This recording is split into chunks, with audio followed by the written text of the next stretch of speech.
सोचिए, आज तक का सबसे सोफिस्टिकेटेड सुपर कंप्यूटर एक ऐसी मशीन जो हर सेकंड में खरबों ऑपरेशंस प्रोसेस कर सकती है, जानकारी का विशाल डेटा स्टोर कर सकती है और नए डेटा के आधार पर रियल टाइम में अपनी प्रोग्रामिंग को खुद ही बदल सकती है।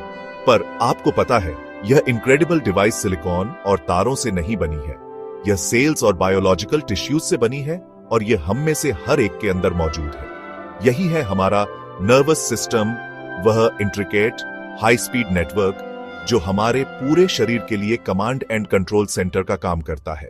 हमारे नर्वस सिस्टम के बीच में सेंट्रल कमांड सेंटर है। इसे सेंट्रल नर्वस सिस्टम या सीएनएस कहते हैं। ब्रेन कई स्पेशलाइज्ड रीजन्स में बंटा है। Cerebrum, cerebellum, brainstem autonomic functions संभालता है। सांस लेना, दिल की धड़कन, ब्लड प्रेशर ब्रेनस्टेम से नीचे स्पाइनल कॉर्ड है। यह तंत्रिका ऊतक का लंबा बंडल है। स्पाइनल कॉर्ड ब्रेन और शरीर के बीच मुख्य सुपर हाईवे है। तो पेरिफेरल नर्वस सिस्टम या पीएनएस संचार लाइनों का एक विशाल नेटवर्क है। इसे सड़कों, केबलों और टेलीफोन लाइनों के एक इंट्रिकेट वेब की तरह सोचिए। सोमैटिक सिस्टम उन चीजों के लिए जिम्मेदार है जिन्हें हम सचेत रूप से नियंत्रित करते हैं। यह त्वचा, मांसपेशियों और जोड़ों से संवेदी जानकारी को सीएनएस तक भी पहुंचाता है। ऑटोनॉमिक नर्वस सिस्टम उन सभी प्रक्रियाओं को मैनेज करता है जो स्वचालित रूप से होती है। सिंपैथेटिक डिवीजन फाइट या फ्लाइट प्रतिक्रिया के लिए जिम्मेदार है। प्रत्येक न्यूरॉन एक विशेष सेल है। सेल बॉडी, डेंड्राइट्स, एक्सॉन संदेश एक छोटे से विद्युत आवेग के रूप में यात्रा करते हैं। इसे एक्शन पोटेंशियल कहा जाता है।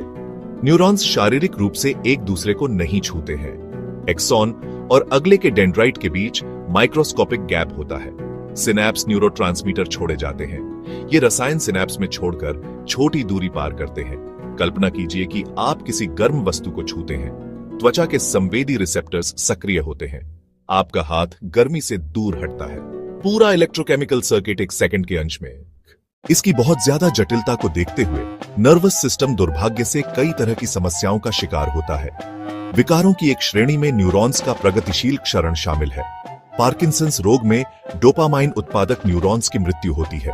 कंपन, कठोरता, हिलने डुलने में कठिनाई, स्ट्रोक, मस्तिष्क के हिस्से में रक्त प्रवाह बाधित, ऑक्सीजन की कमी से कोशिकाएं मर जाती हैं।